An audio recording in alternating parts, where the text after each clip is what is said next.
Welcome everybody to the 2025 Wicked6 Cyber Battle kickoff. For tonight, we've got a full schedule here.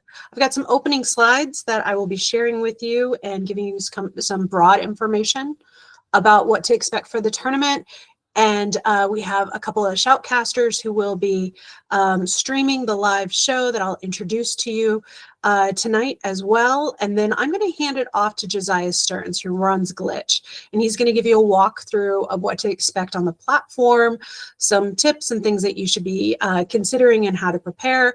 And all of this is leading up to our very first practice this weekend. So we've got a schedule, we'll walk through it. For those that couldn't join us tonight or have not signed up yet, this recording is available to future teams as well. So welcome and thank you for listening. So with that, why don't we go ahead and get started? First off, just a quick note on what Wicked6 is. Many of you have attended previous Wicked6, but just in case you haven't, Wicked6 is a actual conference, a virtual conference, a hack and chat, if you will, for women across the globe. Traditionally, it has been 24-hour follow the sun format, but because of a lot of feedback from all the women that have been attending for the last few years, they've all asked for more time to play the games. So what we've done this year is we're going to try a 3-day event. So we'll go Friday, Saturday, and Sunday. And if you are signed up for the tournament, within your pass for the tournament includes access to the conference as well. So there's no need to re-register or pay additional or anything like that. You will also get access to tons of content from women talking about cybersecurity and AI and various tech things, as well as more career-oriented messages. We'll have approximately 10 to 11, maybe 12 platforms available to you, all varying different kinds of capture the flag. We've got AI, we've got coding, we've got cloud. You can check it out on the website, but we have a fantastic lineup of different types of games that you'll have access to over the 3 days so that you can experiment. Some of them are for individuals and some of them are for teams. We have told the platforms, hey, for the advanced games, can you please keep it Friday, Saturday, or at least make sure it's available so those playing the tournament have the opportunity to play the games as well. And of course, we have the tournament that will be live streaming on Sunday. Couple little things that we've added based on some great ideas that have been shared from our advisory board. We are doing a walkthrough contest. So if you've done a challenge anywhere from December 1st of 2024 to now, and you want to record like a 10-minute challenge walkthrough that we can post to the Wicked6 attendees, we will be doing a contest. They will be able to, the attendees will watch it and they'll be able to vote on it. There'll be prizes at the end. So we thought that would kind of liven it up a little bit. This takes the place of, if you've been at previous Wicked6 that we've done like the shoulder surfing sessions, this will take the place of that. So it's a great opportunity if you're just getting started in your speaking career, or you just want to walk through a challenge, or you want to share something really cool that you've done. Please take a look at that as well. Okay, so the tournament. Last year we did Hack the Box and we had Battlegrounds, and it was a 15-minute kind of segment. That's not this year. Okay, we have a totally different range. This is your true FAL style attack and defense. You will need to know Linux, and like I said, Josiah is going to talk you through all of that. The team size is up to 8, and all 8 players will play. That said, the minimum is 1. So if you want to kickstart and then add team members as you go, feel free to do that.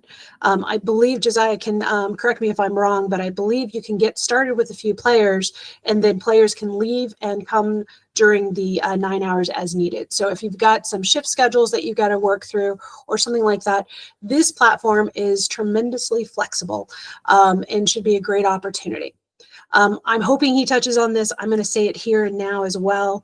Josiah has been a pleasure to work with. He and I chatted about this with the rest of the team, and we really are trying to create an experience, for everybody. So even if you have a team that's never played together before, or a team that is just somewhat new to attack and defense and really wants to get their feet wet into this space and see if it's something that they like, there will be challenges for you as well as the advanced teams. So this is a good use of your time. It will provide you a fun experience, hopefully a a learning experience as well, plus a great opportunity to hang out with other women in your career and in cybersecurity. So we will be live streaming the last portion of the tournament. As we get closer, we'll give you more information. You will not have to have your video cameras on. We do want to have your desktops on Discord, and we'll be tapping into the various different channels at a delay, just to be able to show some of the live action that's going on as well. So it's a very manageable live stream, but we are setting some rules so that we can make sure it keeps fair. So let's go over the schedule. This weekend, starting Friday, February 28th, there will be a practice available for you, and it's about 48 hours, okay? So 28th through March 2nd. It's the very first practice. This is a great opportunity to get into the platform and see what's going on that Josiah is going to walk through today with you. Try some of the tools and get used to the environment. Try out some of your tools if you have it to make sure they work in the environment. Just get acclimated. Then on the 14th, we'll do just kind of a light scrimmage, okay? This is for practice. This is just to make it a little bit more fun, right? And so that will be happening on March 14th. Again, a 48-hour window, or I guess not a 48-hour, excuse me. It'll be a 3 to 11 p.m. It's completely optional, but essentially all we're really doing is making sure all the teams are in the environment at the same time, so you guys can kind of play against each other a little bit, all right? But again, it's for fun and for experience. So there is the practice on the 14th through the 16th, and that is that 48-hour practice I was talking about. We're doing it for 48 hours because we recognize that teams are coming from all over the world, and it's very difficult to set a specific time. We also recognize the fact that anytime you bring 8 women together on a single schedule, it's going to be difficult. So you guys can break up into smaller groups and just get in the environment on your own, and be able to train and get acclimated. So that's why we did the 48-hour kind of format. Now, on March 30th, the battle will actually run straight, 8 to 5, all right? 8 a.m. Eastern to 5 p.m. Eastern. And it will be no breaks, just complete live competition. And it should be a ton of fun. So it's a little bit about the schedule. You'll have these slides available. This schedule is also on the website. If you go to wicked6.com, go to the navigation to the tournament page, you'll see that information there as well. So live streaming. Part of what we try to do at Play Cyber is to live stream as much as we can. We don't want to take away too much of the competition edge, if you will. But what we are trying to do is demystify cybersecurity. We believe by streaming an event like this, we're helping bring cybersecurity to the kitchen table.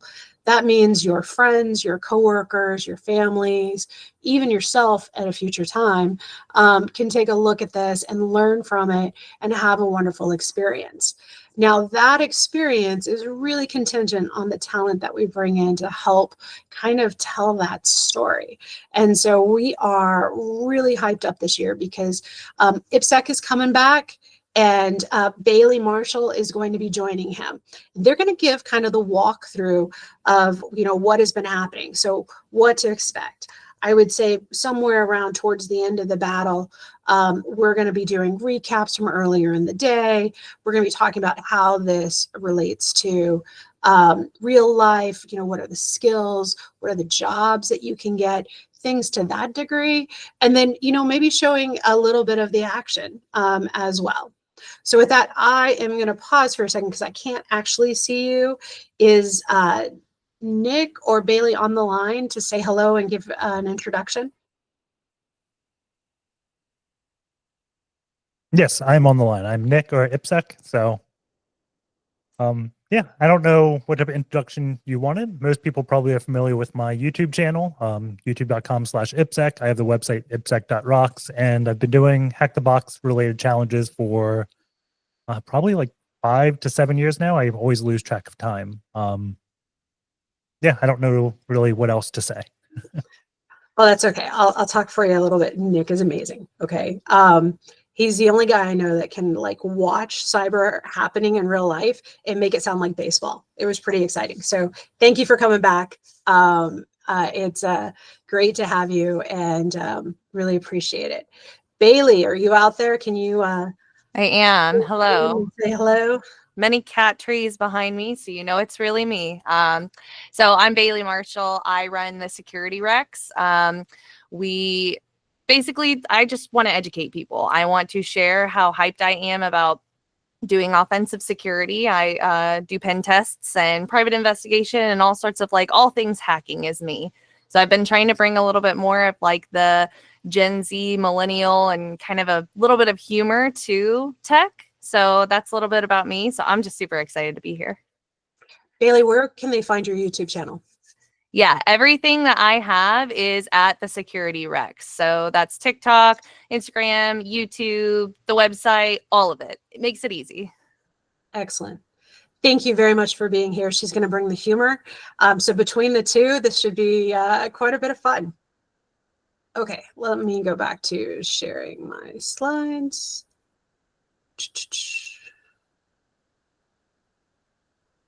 Maybe not.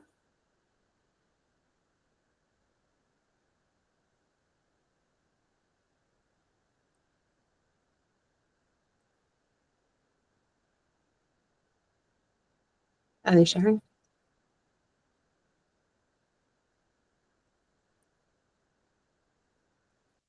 Not yet. Yeah, I'm having computer issues. Give me just a second.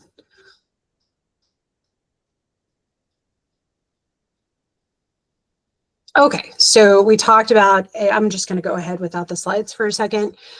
We talked about, oh, something's happening. There we go. All right. We talked about 8 players on the team. You do not have to have 8 players on the team. You have to have up to 8 players, no more than 8 players. All players play. There are no substitutions or alternates or anything like that. It's just 8 players. If you start off and you start the game and there's only 1 or 2 players there, that's okay. Start the game. And then they can come in. If you're playing with 8 players and somebody's got to go pick up kids, that's okay. Play with 7 players. Just keep playing. All right. We expect everybody to abide by the honor code and the platform rules. So make sure that you read those and you understand them. Ask any questions prior to. Keep the game fair. We're trying to make this fun. You will be sharing your screens live on the stream. At times, there will be a delay. We'll be working with Josiah and the Shoutcasters to make sure that that is as fair as possible. But because it's still going to be streamed, based on honor code, we are telling you, do not watch the stream. You'll see that in the rules, okay? Just keep it fun.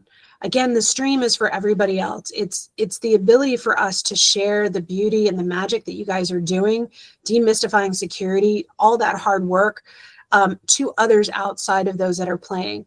And that's incredibly invaluable for everybody around the world because too often cybersecurity professionals are undervalued because people don't understand what they do and why it's important. So we want to try to open that up for folks. You will have access to a Discord channel and no other access to Discord channels outside the game channel provided. Okay, so if you have a separate Discord channel going on, we're going to ask you based on honor code, just stay in your own Discord channel. We will have what's called watchdogs, which will be a volunteer for every single team that will stay with you. The watchdogs will be your team advocate. So if you're having technical issues, you have somebody right there verbally that you can get a hold of, and they'll go find out what's going on. There'll also be like tickets and stuff, but the main thing is to have an advocate, and they'll also be a referee, and they'll help be feeding some information to the Shoutcasters. If there's some interesting action going on, come over here, take a look at this. Whether you have your camera on and you're showing your face is totally up to you. You are not required to, but if you want to, by all means, do. I think that makes a better experience for the team as well. Okay, honor code. Here are the rules. They will be posted. We are hoping that you guys abide by the rules because there's not a lot we can do when we do virtual to enforce too many of the rules. Now, we can watch what you're doing. We did this last year. We did find that people were running denial of service even though it was against the rules, but that was just, being able to see some of the software tools that they were leveraging and be able to look into that. Understand the rules, abide by them, keep it fun. That's the important part. Part of the rules is don't watch the live stream. We're going to ask you, just don't watch the live stream. Okay, we will do a delay. We're not totally relying on the honor code for those that are a little worried about enforcement, etc. But we are asking, and we are putting it as part of the honor code, that you do not watch the stream while you're competing. Afterwards, it's recorded. We'll make it available. You can take a look at it. Perfectly fine. By participating, you are consenting to your actions being monitored and recorded. Denial of service and brute force attacks are off limits, like not part of the strategy. If we see you doing it, you will be thrown out of the game. If we see you doing it, you automatically are out of the game. There are some protocols put in place to stop any of that, but I'm just saying denial of service and brute force. And the reason for that is because these techniques just take down the fun, right? It just makes it miserable for everybody. So let's keep it fun. None of the challenges are designed such that a brute force test will solve them, so don't even bring it. Report vulnerabilities that you find in the platform, especially those that lead to an unfair advantage. Every platform operates differently and over years hones and gets all the vulnerabilities worked out. If you find something that was not intended, we're asking that you report that. And I'll let Josiah talk more about some of this, and he'll probably revisit the honor code and rules and stuff as well. But I just wanted to touch on it so that we are all looking at our sportswomanship, if you will, throughout the game. All right, we will be using Discord. There will be a chat channel opened up for each private team, and the captains can create threads within the channels.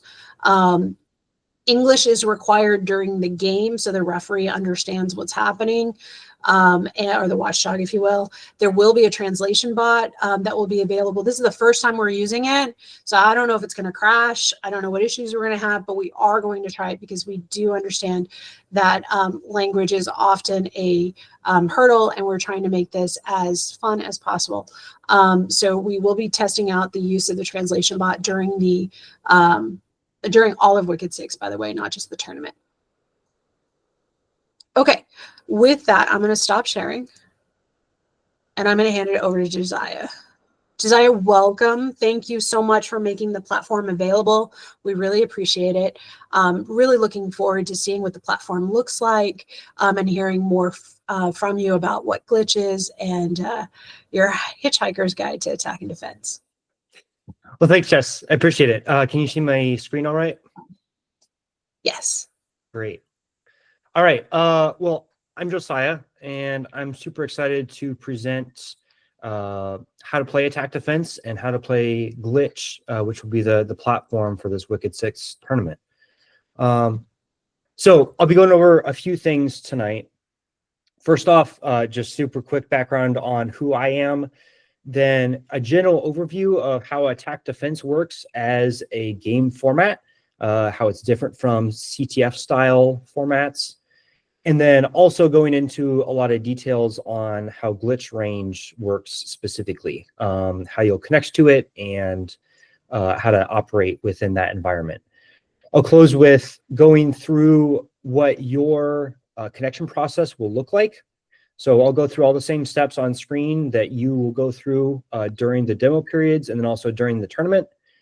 And then if you have any questions while I'm presenting, feel free to throw them in the chat. I'll keep that open, and I'm happy to spend plenty of time at the end on questions as well.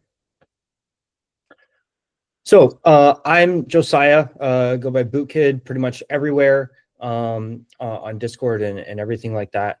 Been playing CTFs for a little while, even some cyber competitions, not specifically CTFs before 2019, but I play on the US cyber team now and have a lot of fun with that. And I'm happy to talk about that for anyone in the US that's interested in that. And I built Glitch Range. I've actually built a few different versions of it. There's an open source version that's out now, that's been out for a little bit. And there is a newer version now that we're actually going to be running for this tournament that's available for you all. So attack defense. What's the motivation behind holding attack defense CTFs? So capture the flag competitions like Jeopardy style CTFs are they're a ton of fun, but they're mostly static in the sense that every team is individually working through the challenges and trying to solve them on their own, and there's not really interaction between the teams so much. It's very self-paced, and you just have until the competition is over to solve whatever challenges you want. Attack defense is much more dynamic. So teams are attacking each other. You're having to defend your own services while also attacking others, watching all the inbound traffic, writing exploits, patching services. There's all these things happening at once that in many ways mirror real-world cyber operations, whether you're working a knock or a SOC or doing pen testing or all of these different skill sets. It all comes into play in attack defense. So both styles are super fun. I like both, but I'm personally a huge fan of attack defense. I really enjoy it, and I don't think there's enough. It's accessible enough, which is why I built Glitch Range to try to bring it to more people. All right, so how does attack defense work? Well, every team is given a set of services. These services are provided at the start of the game on what is called a vuln box. And so these services have some sort of source code. They're custom written. So these aren't some publicly available like open source services per se. These are custom services written in Python or Go or Rust or whatever, PHP or whatever language the service is in. And sometimes are compiled. So sometimes you'll just get a compiled binary rather than the source code, but generally you get the source code for it. And they provide some functionality that allow users to generally to create accounts, to log in, and to save some private information somewhere in the service. So for example, there might be just a super simple example of a note-taking app where a user can sign up for an account, they can create public notes, and then they can also create private notes that only they can access when they log in. And so the way that this works in the context of the game is every team is hosting an instance of this note-taking app on their vuln box that's provided to them and that they have root access to administer. Then during the game server will actually create users. It will use the service, create a new user, log in, and then it will store, for example, in a secret note, a flag. And so then your goal as the attacker is to find a vulnerability in that service that allows you to log in and steal someone else's private note. That would allow you to steal the flag from someone else's service. And your goal as the defender piece of it is to find those vulnerabilities and fix them in your own note-taking app and make sure that it's secure against attacks. So just a few notes before I move on from this slide. You will be granted full root access on your own vuln box. Every team will just have one vuln box that's hosting all of their services. And you're free to do whatever you want on that vuln box. So you can install whatever tools. It will have internet access. You can do whatever you want with that. Also, part of the architectural piece of attack defense that makes it a little bit harder is that all of the traffic for the game is routed through a central game router with SourceNet. So that means you can't just use IP-based blocking to block certain teams and allow the game server through. You will actually have to block the specific vulnerabilities that are happening or have some means of fingerprinting traffic otherwise. And also you can't just turn your service off to prevent teams from exploiting you, because the game server is logging in to verify that your service is still up every time it puts flags. And then it will also verify that those flags are still there. And if you fail those checks, then you don't get those points for that tick. Nick, I saw you raise your hand. Yeah. I Yeah. have a quick question on the rules. Yeah. You mentioned you can't use IP tables to block people, but you also said something about fingerprinting. Mhm. If someone's able to fingerprint the flag checking service, are they free to whitelist that and then block everything else? Yeah, if they can find a way to. So the flag checking service generally uses the service it is designed to use the service in almost exactly the same way that any general user would. And so what often happens is that you will actually end up fingerprinting exploits versus fingerprinting the checker. And I'll go into a little bit more detail on this later, but for example, if a team gets a little bit messy and doesn't match the user agent that the checker is using, they have some other like Python request user agent or something like that, then that might be something that you can block on. But when you're writing your exploit, you want to try to match that checker traffic as close as you can. But yeah, I'll get into that a little bit more, some of that strategy. So I've mentioned a couple times here on this slide the concept of a tick. That is, in general, anywhere from 60 to 180 seconds for attack defense. And a tick is one cycle of everything happening from the game server. And so what that means is, looking at these SLA checks that happen, the game server will log in, it will plant a new flag with a put check. It will get a previous flag to make sure that they're still there so that you can't just go through and clear out old flags as soon as they're planted to prevent them from being stolen. And then it will also perform a general SLA check that just verifies the service is functioning as it's designed to, and do a variety of different tasks. In general, as long as you don't modify core functionality of the service, you should always pass all three of these checks. If you're adding things like some sort of super complex proxy or something like that that sits in front of the service, if you're adding a bunch of latency or something like that, then you might start to fail some of those checks. And so you need to find ways to, if you're going to build super advanced tools like that, make sure that you're maintaining access to the service in roughly the same way that it originally existed.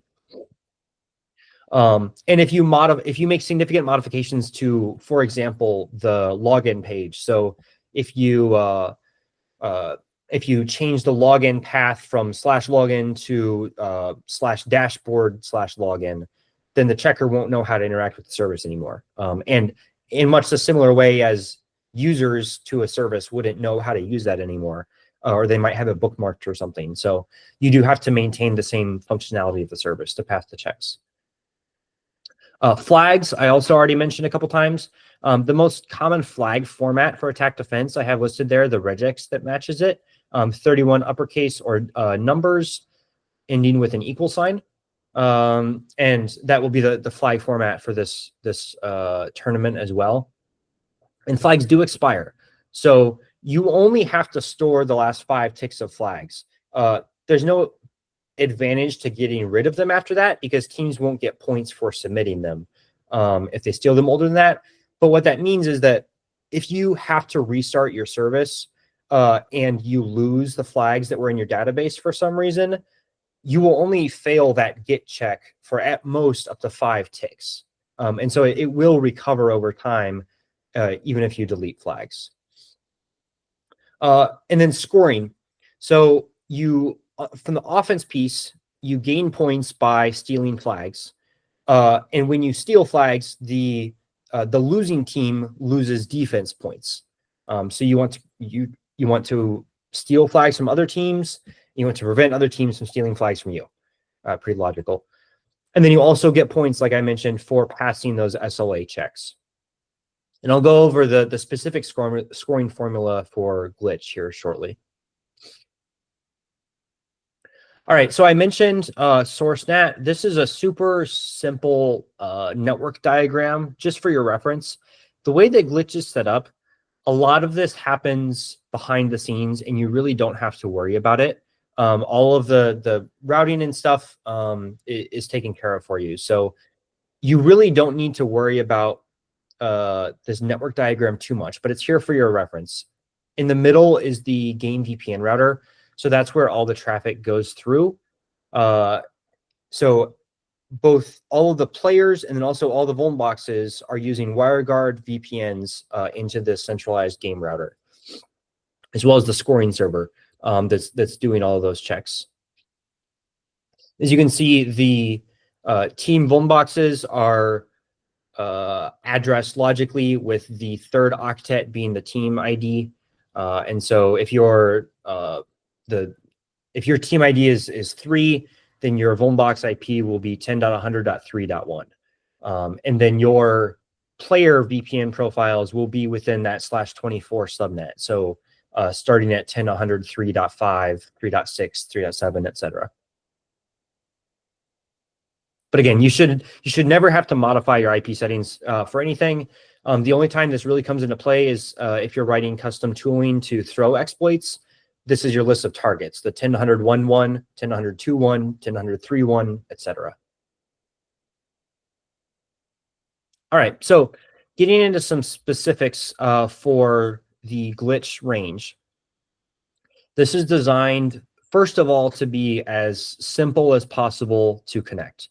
So I've played a lot of different attack defense competitions and seen different formats, and with very varying levels of complexity to connect. So this is really meant to be as simple as possible and beginner friendly. So the only thing that you need to connect to glitch range is a WireGuard client. So whether you're on Windows, Mac, Linux, there's WireGuard clients for all of those. I would recommend before the tournament, definitely before the tournament, ideally before the demo windows, just make sure you have WireGuard installed. If for some reason you are not able to install WireGuard, if you have like a school laptop or something like that, there is actually an option for a web console. And I'll show that a little bit. It provides almost all of the same functionality. You'll just be missing a couple features. And so I do recommend the WireGuard client for everyone. But if day of your laptop breaks and the only thing you have is a school laptop that you can't install anything on, you don't have to, it's not a total loss. You can still play. So keep that in mind. The way that you join is there will be a unique join link sent out to every team. This is unique per team, and all the players on the team can use that join link to connect. And at the end here, I'll walk through what that join link looks like in that whole process. And then, so those links will be sent out right at the start of the tournament. And then at that point, the range is open. So there is no, some attack defense competitions have this preparation time period where you get access to your own vuln box before the network opens. That's not the case here. So it'll be everything all at once, but it'll be a lot of fun. So once you go to that join link, you will put in your username. That can be whatever you want, your handle, your name, whatever you want to be known as. And then that will download a VPN configuration specifically for you. And then you will connect to that VPN configuration, activate it through WireGuard, and then SSH into the vuln box. And so no matter what team you are, this is where some of the magical routing happens. You can SSH to root at vulnbox.glitch.ad, and that will drop you onto the vuln box. There's no password. SSH is restricted within the subnets, so you are not able to SSH to other teams' vuln boxes. You don't have to worry about the fact that there's not a password on your own SSH. All of this is authenticated based on your source IP and your VPN that's unique to your team. So if you want to set a password on your vuln box, you can. It won't break things. It'll just make it a little bit more annoying for people that have to log in, or if you're doing Git cloning over SSH or things like that. It's just kind of handy to have it be automatic.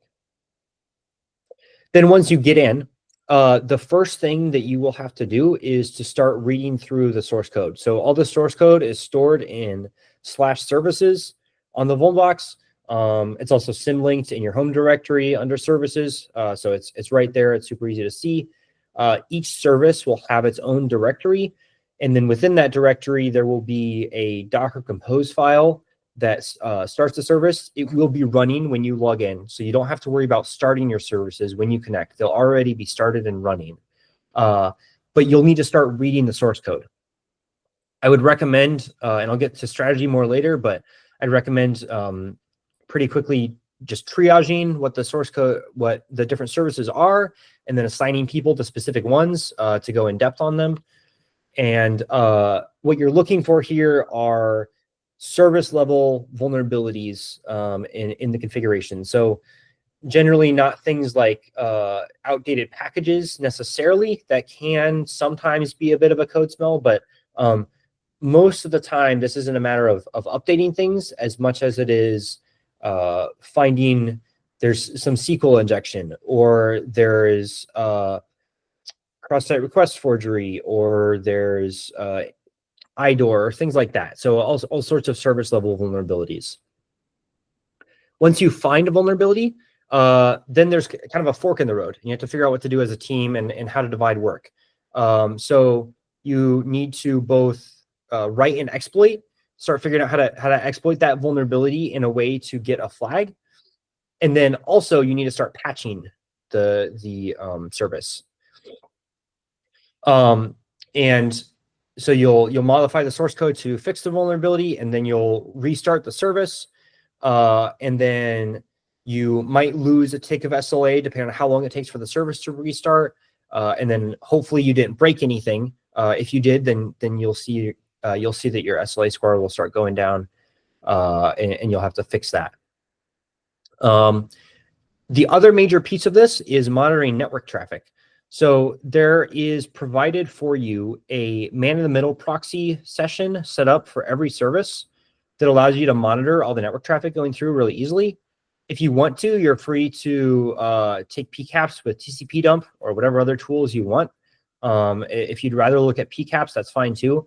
But man-in-the-middle proxy is designed to give you a really quick browser-based view on what's going on, what's happening on the wire on your service. And what's really useful specifically on this is once a team floods a service, they start exploiting it, and you see that you start losing flags on a service to another team, you want to go in and look at that network traffic and see what are they doing? How can we block this attack? And also, is this something that we can flip and steal their exploit and use for ourselves? Can we reverse engineer what they're doing on the wire? So that's a really big piece of this. All right, some general details for how this will work. The tick length for this tournament will be 120 seconds, so 2 minutes. That's about average for tech defense. Flag format, like I listed earlier, this is a really common format. And there will be anywhere from 3 to 6 services to be determined exactly. But they'll cover, in general, categories across web, cryptography, and binary exploitation, PWN. So I definitely recommend having at least one person on your team, if you can, from each of those categories, or that's at least familiar with that. That would be helpful. The specific scoring formula I have listed here. Feel free to ask any questions or do whatever analysis you want on that. But the overarching idea for the scoring formula is that there's a marketplace. So there's a marketplace in which you're selling your service, and there's a marketplace for intelligence, for the flags. So the more teams that there are, the number of consumers in the marketplace are directly related to the number of teams. And so if all the teams have their service up and it's working, basically every team will get 1 point per tick for SLA. But if half the teams have their service down for some reason, if it's a really hard service to patch, or it's really prone to people misconfiguring it, then you'll get more points per tick for SLA. Also, the flag values are directly related to how many teams have stolen that flag. So if you're the only team that's exploiting a service, you've gotten first blood on it, and no one else has an exploit yet, and very few teams have patched it or are blocking your exploit, then you will get a lot of points. If every team is exploiting that service, or most of the teams are, in the case of every team exploiting that service, then every team will just get 1 point per flag. And so it scales, as you can see here, based on the square root of the number of teams that have stolen it. For logistics, everyone will gather, like just mentioned, at 8 a.m. for prep. Make sure that everything's ready to go. Everyone's online, things like that. And then the range will open at 9 a.m. And then you'll play for the whole time. There will be no changes during this period. So all the services will be released up front. The network will be open up front, and you'll be able to connect. It will run the whole time. There'll be no scoreboard freeze or anything like that. And then at 5 p.m. it will close, and that will be what your score is for the tournament. Oh, and I will mention, you will maintain access to the Vuln box for at least a few hours after the end of the tournament. So if you have any PCAPs or information data on that, you don't have to worry about getting that off the Vuln box before 5 p.m. Play through the end, and then you can do whatever cleanup or things like that you want afterwards. All right, so some strategy discussion here. First off, I already mentioned triage quickly right away. So as soon as you get in, call out. I'd recommend everyone being in a voice channel together and just call out, I'm going to look at this service. You go look at this, you look at this. Spend 5 minutes figuring out what sort of a service it is. Is this probably a crypto service? Is it web? Who is good at what? So beforehand, talk as a team and figure out what your specialties are, so you know who to hand stuff off to. And then once you get through that initial triage phase, then reorganize and put the right people on the right services so that then they can really dig in. Because you're going to spend probably, for some of these services, it may take 4 to 5 hours at least before you find some of the hard vulnerabilities. So you're going to be spending a long time going through source code and finding how to exploit some of these things. Like I mentioned earlier, focus on service level vulnerabilities. So these will not be CVEs. These will not be just packages out of date that have some public proof of concept on how to exploit it. So I know some of you have played like Hack the Box or things like that before. This will be very different from that. These will be, like I mentioned, your SQL injection, your insecure like cryptographic schemes and things like that. They're all exploitable. I already mentioned paying attention to network traffic. That's really one of the key things that differentiate people that do really well in attack defense, are how well they monitor the network traffic. If you have enough people on your team, I definitely recommend assigning someone to basically just watch the network traffic. And as soon as you start getting exploited, look at what is new in those logs, what wasn't happening before that is now happening, and then how do you reverse engineer that? Like IPSEC was kind of mentioning earlier, when you're writing your exploits, you want them to blend in with the SLA traffic. So that starts with looking at the network traffic and seeing what are the SLA checks doing, what user agent are they using, is it randomized or is it always the same? That'll be different across the services. Does it always follow the same path? How many characters does it have in the usernames that it's signing up with? Things like that. And then when you're writing your exploits, pay a lot of attention to your OPSEC in matching that format as closely as you can. Because if you have an exploit and you're just rushing to get it out as fast as you can, maybe you'll be the first blood on the service. But if it's super easy for other teams to see that exploit and then reverse engineer it, then you'll only be getting those huge first blood points for maybe a few ticks before they can flip it around and then everyone's throwing that exploit. Whereas if you take 10 or 20 minutes and spend the time to really hone that exploit and make it match the SLA traffic, then maybe you'll be able to throw that exploit for a good hour or maybe even 2 hours before other teams are able to figure out that is what the exploit is or how it works. And you can do all sorts of things like throwing in extra requests or other traffic or things like that. And then through all of that, communicate as a team. So before the tournament, like I said, communicate what your skills are. what your background is and what you anticipate being good at for this tournament. And then during it, constantly talk about what you're doing, what you're looking at, that you found this vulnerability. Hey, I saw this line of code. Do you want to split here and someone work on patching and someone work on writing an exploit? And really communicate the whole time as a team. That'll set apart people that do well. So that is most of what I had in terms of the presentation piece. So now I'm going to go through sort of a walkthrough of what the first minutes of connecting look like from the player perspective. So that starts out with a join link that I have here. So this is running on a local instance, so y'all won't be able to connect to this URL, but I'm just showing this as a demo. This will be sent out in your Discord channels.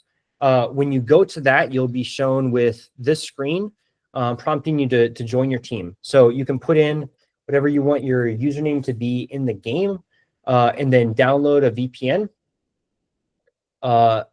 save that. And so that's a WireGuard VPN configuration.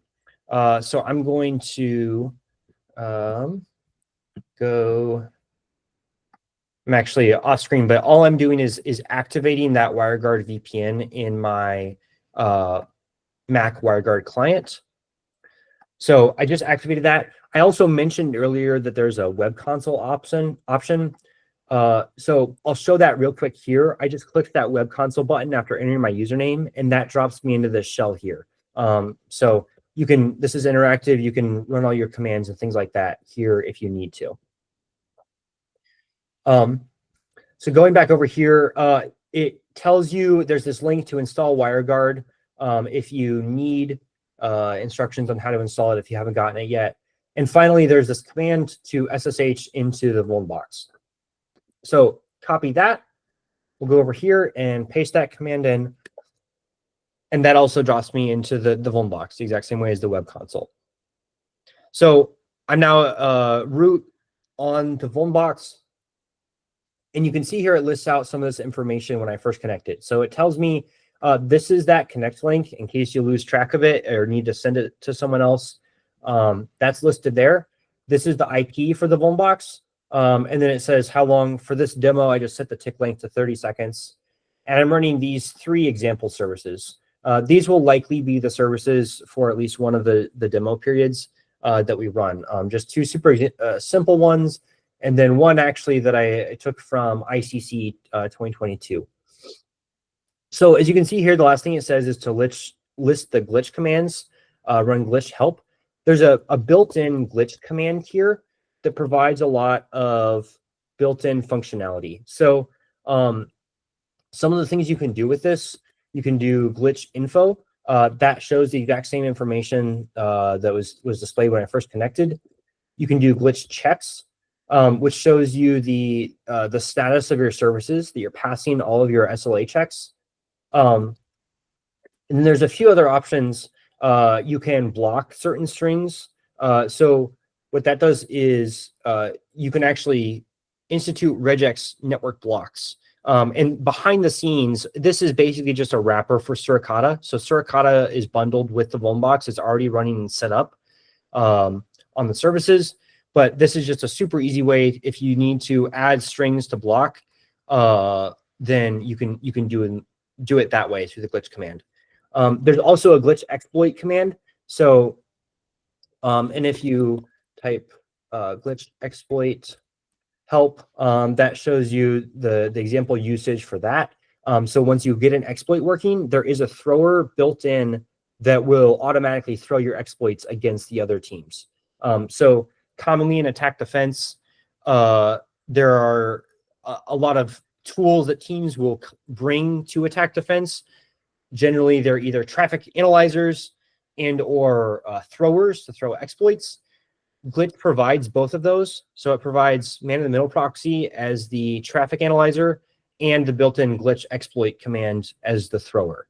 So you don't have to worry about necessarily bringing all of those tools yourself. That is provided as part of the environment. And then also there's some other ways you can submit flags. If you want to turn off the man-in-the-middle proxy, you can do that. And if you want to rename your team, you can do that for the scoreboard. So like I mentioned at the start, the services are stored in /services. It's also symlinked here from my root directory.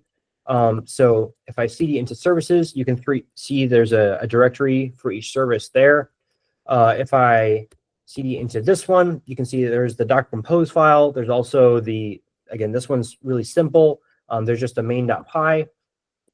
If I go in and edit that, you can see basically it's just a TCP server that has some sort of account creation and login functionality, and then the ability to store and then later retrieve information. And so you would want to go through this file and find any vulnerabilities, whether they're, in this case, it's Python, so it's probably not going to be like buffer overflow or anything like that, but there is actually a logic vulnerability in this. So if you see this in the demo and want to try to find that, you can search for that. And so once you're in, you would start looking at that source code. Once you find a vulnerability, you would want to start writing an exploit, and then you would start throwing that exploit using that glitch exploit command. At this point, I'll show the scoreboard a little bit and take a tour there, and take a break from the Vulnbox. So if you go up here to the scoreboard, this is what that looks like. I'll go through what each of these things mean. So there's a NOP team. This team is not a player. This exists so that you can test exploits against them. They will always be vulnerable to all of the exploits for the services. Yeah, they just exist for testing exploits against. Generally, they'll be the last place team, although they also will have perfect SLA coverage. So if there's teams that the services go down, sometimes they'll drop below NOP. The way to read the scoreboard, so here it has the current tick in the top left. It lists each team here as rows. It lists the team IP, and then right here it has the team's total score, and then how many points they gained during this last tick in parentheses. That's consistent across all this. In parentheses is the tick delta value for this tick. And then over here in this little box, you have your total offense score in the top, your total defense loss, and then your total SLA score. And then you have these same values broken down for each service across the columns. So for the simple service, you have your offense, defense, SLA, same for TCP and CF hackers. These 3 dots and then this indicator are showing your current SLA status. So right now, if you hover over it, you can see all check passed. If you start failing some SLA checks, this will change orange and then red. If you fail any of the 3 SLA checks, you don't get SLA points that tick. So you have to pass all 3 in order to get points. And if you hover over it, it will give a little bit more troubleshooting information about what's failing, what specific check is failing. And the same is shown in the glitch checks command on your Vulnbox. This is the same information. These 3 dots are the last 3 ticks. So you can see some history of if your Vulnbox has been down for multiple ticks or not, or if it was just kind of a 1-tick flutter. And then here at the top, you have a graph of the historical scores of the teams over the course of the game. The other thing you can see is here, there's some extra menus at the top. These terminals and proxies menus are only available when you're connected to the VPN. So once you're connected to the VPN, you'll see that your URL will change from w6.glitch.ad to just glitch.ad. That means you're connected to the VPN. And then you get access to these proxies. So like I mentioned, the man-in-the-middle proxy, you can see all of the traffic that's coming in for this simple service. And so over on the left-hand side here, this is just the man-in-the-middle proxy web UI. You can scroll through and you see live traffic coming in. It pops up at the bottom, and you can see the request that came in and then the response that was sent out. The same thing for this TCP service. You can see all of the traffic coming in and out for that service as the checker is doing its checks. And you can see here that the source for all this traffic is 10 to 100.0.1, which is the source NAT being applied by the game router.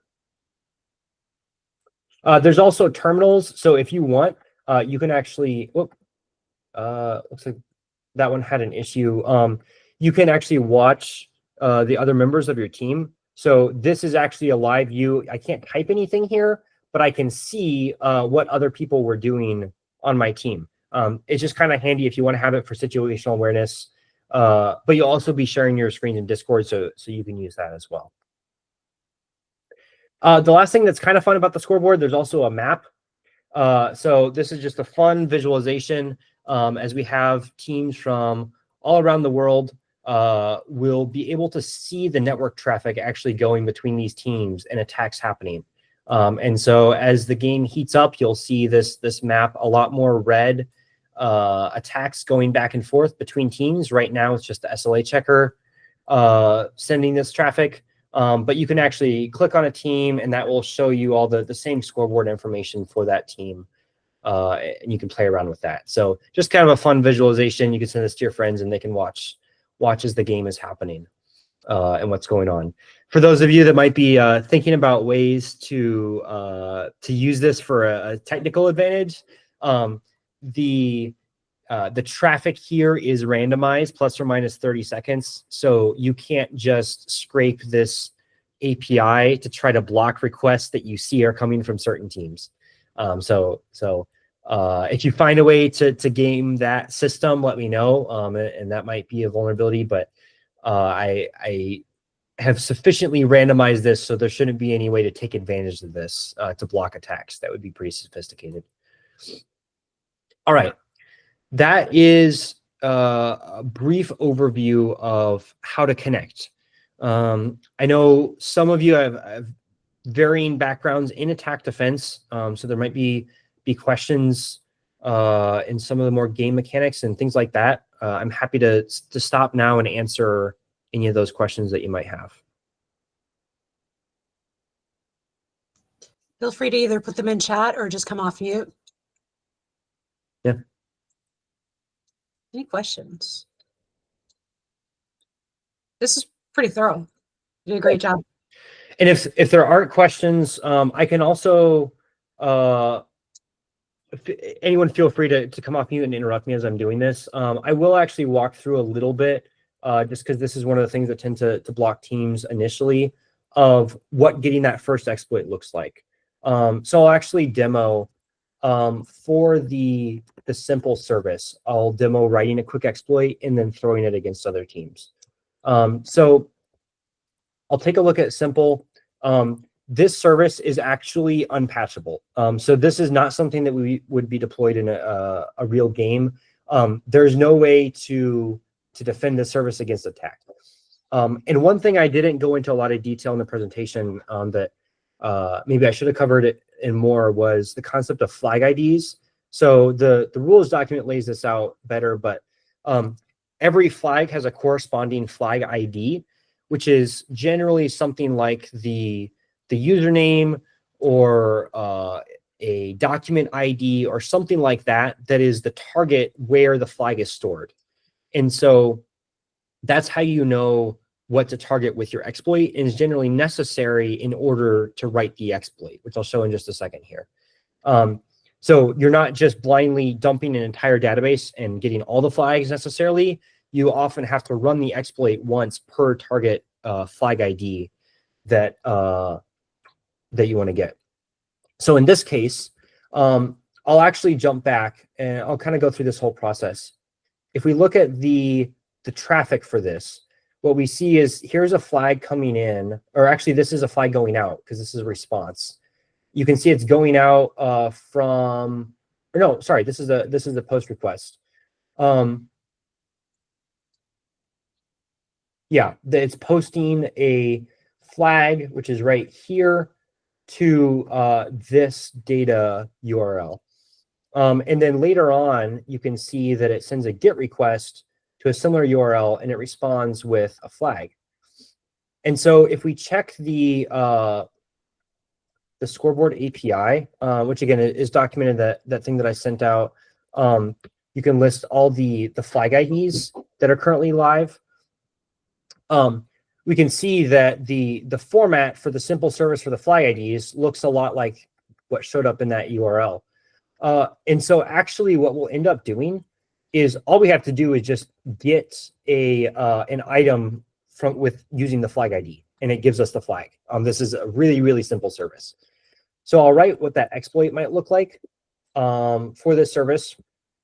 I'm putting this in the service directory. That's probably a bad idea for the game in case there's local file inclusion or something like that. People can steal your exploits, but I'll just do that for this. So I'll code this live. We'll see if I can get this right. So what I'm going to do is I'm going to accept 2 command line arguments. So the first argument is going to be the target IP, and the second is going to be the flag ID. This will allow me to throw this exploit against a lot of teams really easily. And you'll see that in just a second. So what I'm going to do is I'll throw it against, let's see if I can do this right. The IP on port 81 is what port the simple service is listening on. And then I'll reference over here, it's just getting /items/flag ID. So /items/ and then the flag ID, like I mentioned, is going to be passed in that second command line argument here. And then I want to print out the text contents of the response. I probably screw something up, but we'll test the exploit. So the way that'll work, I'll just list that for reference. Glitch exploit test, the exploit path. So that's just exploit.py. And then the service name is simple. And it worked. First try. So what that did is it threw the exploit that I just wrote against the NOP team using one of the current flag IDs for the NOP team. And it got a flag back in response. And so now it's prompting me asking, do you want to start throwing this exploit against every other team? If I hit yes there, then now it's throwing. And that's all I have to do. And so you actually see, if we go back over to the scoreboard, you can see that now I got first blood on the simple service. I've captured 1 flag, and the NOP team has lost 1 flag. I have captured 1 flag and gotten 1 point of offense for that. And then now as we start throwing it automatically, we'll start getting more points for that against other teams. If the logs for the service are dumped into a file in the same directory called exploit.log. So if you want to watch that, you can see that it's running against these other teams and then it's collecting flags from them. And if you want to modify the exploit, you just edit it in place. Any changes that you make to the exploit will be applied live the next time that it's run. So it's really, really simple to throw exploits that way. So yeah, that's the basics of how to get started with exploits. And then obviously for patching the service, if you wanted to make a change to the service, so this would actually be a breaking change if I changed the response from this. But if I just added some other logic to protect against an exploit somehow, then all I would have to do, so if you want to do the full Docker compose command, you can do the Docker compose up, tech build, tech D, which will rebuild the service and then run it in the background. You can do that. Actually, the easiest way to do it once this finishes is just the restart command. That's alias to do the exact same thing. So you just type restart and it will rebuild and redeploy your service from within that service directory. Glancing through comments, I don't see any other questions, but yeah. Yeah, I will be. I'll watch that Discord once that gets set up, and I'm happy to respond to any questions that you have. I will also be online for most of the demo periods, pending a few hours to sleep with time zones. But so any questions that you have during those demo periods, I'll be happy to answer as well. I think that's it. Very cool. So last call. Any other questions? All right, fantastic. Thank you so much, Josiah. Really appreciate it. We're looking forward to this. It's going to be a great experience for everybody. We got a question. Go ahead. Oh yeah, yep. All the glitch blocking from the last scrimmage has been fixed. So yeah, there were a couple of bugs in some of the things in the version that you saw, and that's all been fixed now. Excellent. Yeah. Very cool. Thank you, Josiah. Wait, more questions. Absolutely. Oh, yeah. Yeah. So resources to learn. This is one of the hard things about attack defense is that they don't occur as often. And so that's one of the things I've been trying to get after with this platform. There is an open source version of Glitch that you can run yourself locally if you'd like. And I'll just drop a link in this chat. It's